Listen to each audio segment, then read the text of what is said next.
Basura que suena. Contaminación acústica urbana. Contaminación acústica urbana.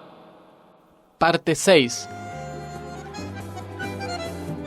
Me pregunto qué sucede con las políticas públicas y la legislación. Según Germán Said, ingeniero civil acústico y licenciado en audiovisión, en la ciudad de Buenos Aires rige la ley 1540, llamada Ley de Contaminación Acústica, y para el nivel nacional se aplica la norma IRAM 4062. Afirma también que en la actualidad se está trabajando en la denominada Ley de Presupuestos Mínimos de Protección Ambiental de la Calidad Acústica, que persigue, entre otras cosas, unificar los diferentes criterios contemplados. Susana Espinosa, educadora sonora. Legislaciones sobre ruido y contaminación sonora hay. No te podría precisar si exactamente en todas las provincias de nuestro país o en todos los municipios, pero hay. También en Cava, ¿no es cierto? También en la ciudad. El tema es que no hay voluntad ni política y mucho menos social de aprovecharla, de usarla. El vecino que tiene a su vez un vecino que pone la música a todo lo que da a la hora de la siesta, por así decirte, no tiene o fuerza o gana, no aprovecha la legislación que está a su favor, porque puede ser sancionado el otro por legislación. Las personas que trabajan en fábricas, las personas que trabajan en aeropuertos, no se me ocurre ahora otro lugar, son personas que deberían estar por obligación protegidas. Bueno, en aeropuertos los que le dan las señales al avión que aterriza y eso tienen los protectores, ¿no? Pero en el subte, incluso un conductor de colectivo, de camión. Un conductor de colectivo, por ejemplo, ¿no? Habría otro aspecto más que tocar. Los auriculares. Esto es un gran tema. Esto es terrible. Por el uso o el mal uso indiscriminado social y también por el uso técnico. Justamente yo te mencioné lo de la profesión de mi hijo o de todos los que egresan de una carrera como audiovisión o una carrera de sonido, que trabajan todo el día con el auricular puesto para hacer masterización de sonido, para hacer mezcla, para poner sonido a una película, a un programa de TV, a la radio, los sonidistas en general. Los DJ. ¿Qué hacemos con esas profesiones? ¿No tendría que haber una ley que exija cantidad de horas de trabajo, por ejemplo, y descansos intermedios, pero obligatorio de cumplir? Incluso los que trabajan, me acordé, en los call centers. En los call centers. O sea, es nocivo, pero... ¿Qué hacemos con esos casos? Ahí sí falta la ley específica. Señor, usted va a ser contratado en un call center o en una fábrica, o el técnico de sonido de una radio, de una productora, de lo que fuere. Bueno, máximo, por decirte, 5 horas diarias, con descansos de 15 minutos cada 2 horas, qué sé yo. Sí. Y además con revisaciones periódicas, ¿cómo se llama? La audiometría. Revisaciones periódicas. Asimismo, Germán Said es también jefe del Departamento de Contaminación Acústica de la Agencia de Protección Ambiental del Gobierno de la Ciudad de Buenos Aires. Esta es una entidad estatal que realiza registros, análisis, mapas sonoros, asesoramientos y recomendaciones en la materia. Aquí vemos cierta voluntad de elaborar políticas públicas sobre el tema.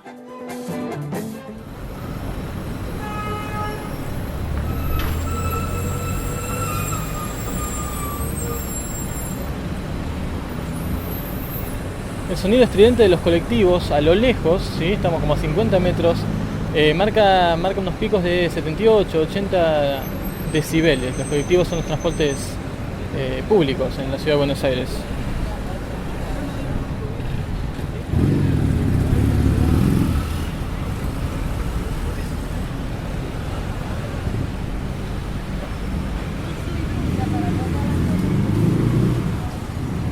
Bueno, sigamos indagando.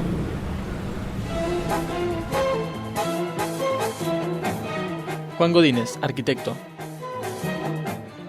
Echo de menos la planificación urbana el control de que se cumplan las normativas pueden estar, pero fácilmente se pasa por encima cuando tiene que ser una decisión política o hay un mandato político para no producir resquemores, movimientos o opiniones en contra del propio político. Entonces, las normativas se van pasando, los controles no se hacen y se va sancionando el mal, sea con ruido o sea en otras esferas no consideradas de planificación. Entonces, y esos son hechos que se quedan estacionados en el tiempo, se plasman y ya es muy difícil modificarlo. Entonces lo que hay que hacer ahí es buscar paliativos. Si la planificación no responde, los controles tampoco, hay que buscar paliativos de control también en cuanto a construcción. Nada más, y en cuanto a enseñanza a la propia población de manejar también su ruido. Pero también existe un patrimonio sonoro a preservar, esos sonidos característicos que hacen a nuestra identidad y a la identidad del lugar que habitamos. ¿Hasta dónde podemos limitar las fuentes sonoras sin afectar ese patrimonio cultural? José Iges, artista sonoro. Y luego lo que pasa también es que otra reflexión interesante es que yo he estado grabando en lugares determinados, hemos estado grabando aquí, allá, no sé qué, y de pronto vuelves a ese lugares siempre hablo de interiores, pero también de exteriores, de la propia ciudad en la que vives. Uh-huh. Y de golpe, sea un bar, sea una plaza, sea un parque, sea lo que sea, de pronto te encuentras con que llegas otra vez y el sonido ha cambiado, pero de tal manera que se ha incorporado una música de ambiente, una música que te impide realmente, como una cortina sonora homogeneizadora, te impide capturar ya con tu oído, ya con medios tecnológicos, el sonido verdadero de ese entorno, ¿no? Es decir, es lo que yo llamo el sonido ketchup, ¿no? Claro. Yo tengo que adelantar que detesto el sabor del ketchup y entonces, entre otras cosas, también me parece insoportable el hecho de que tú le echas a cualquier comida y todo te sabe lo mismo, ¿no? Claro. Entonces, de algún modo, es mi experiencia, ¿no? Cuidado. Entonces, bajo ese punto de vista es bajo el cual, de manera muy subjetiva, digo que con esa práctica desgraciada de colocar en cualquier cafetería, en cualquier pub, en cualquier espacio público, como puede ser un supermercado, no sé, pues una tienda, un mercado, lo que tú quieras, ¿no? Pues entonces un edificio dedicado no sé, al ocio, ¿no? Y al consumo, de todo ese tipo de sonoridades, de música ambiente. Al final resulta que el sonido propio queda totalmente enmascarado, el paisaje sonoro desaparece y se homogeneiza, claro. Y al final acaba siendo cualquier cosa junto a, que es lo diferencial, a esa música de ambiente que la tienes en todas partes, en todos tiempos la misma, parece música de ascensores, ¿no?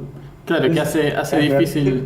Realmente es una lástima porque es algo que influye en nuestra manera de percibir el mundo, y eso es algo impagable, ¿no? Realmente. Sería una suerte de globalización sonora, podríamos decir, que uno quizás escucha dos fragmentos de paisajes sonoros de dos ciudades diferentes. Si lo que resalta es el tránsito o la música funcional de algunos edificios, es difícil diferenciar cuál es su identidad y en dónde se está, ¿no? Claro.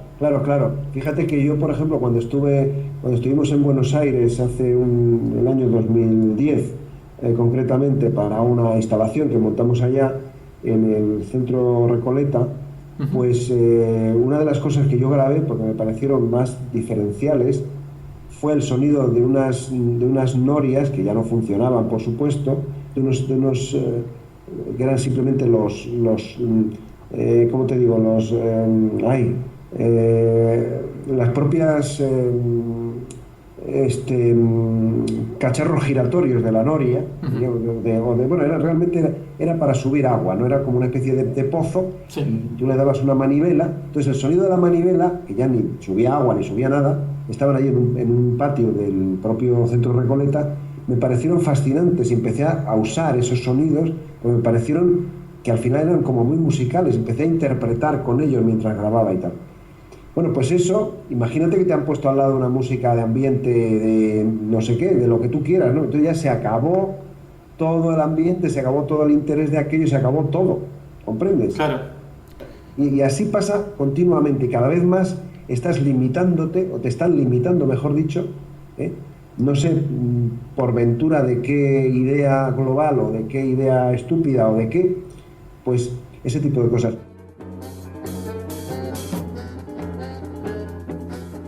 Tengo un caso en mente que me permite ilustrar esta tensión entre la contaminación acústica y la identidad sonora.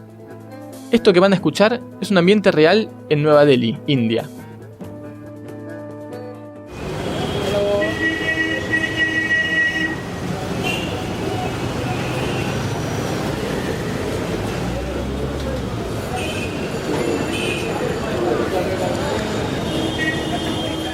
Como podrán apreciar, la contaminación es tremenda, los bocinazos son continuos, pero sin duda que es parte de la identidad cultural de esta ciudad.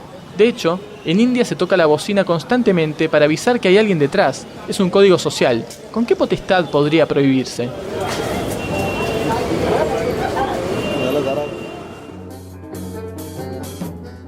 José Iges, artista sonoro. Bueno, evidentemente yo no tengo una respuesta certera y acabada por varias razones.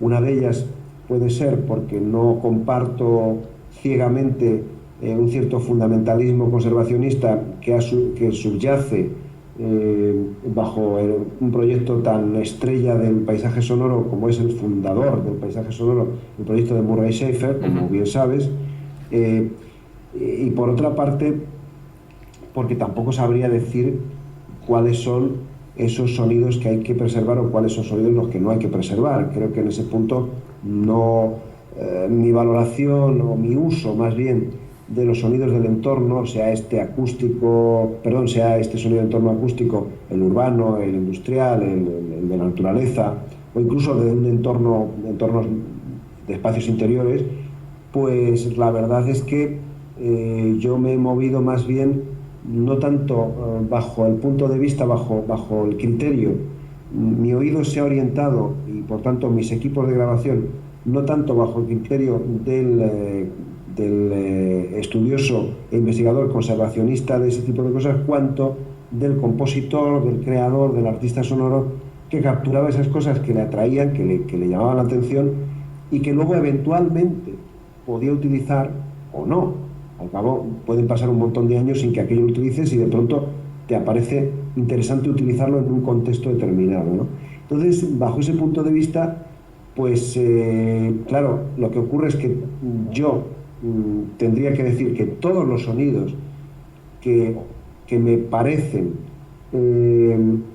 inconvenientes por todo lo que estábamos hablando antes, porque no te dan la posibilidad de capturar lo que sería diferencial de ese lugar, son ruidos, en el sentido de que son sonidos que te enmascaran o que te dificultan o que te impiden o que te interfieren, todas esas acepciones son posibles, la posibilidad de capturar y de disfrutar, bien con el oído o bien con un equipo tecnológico, esas sonoridades, esos sonidos, ¿no? Sean en el barrio La Boca, sean en el barrio Lavapiés en Madrid, o sean en la Plaza de San Ángel en México, o donde uno quiera, ¿no? Entonces, ese tipo de cosas son las que yo sentiría como lamentables a la hora de no poder capturar en tu propia experiencia y, por supuesto, con equipos. Y quizá eso sería un tema que a mí me interesa preservar y conservar.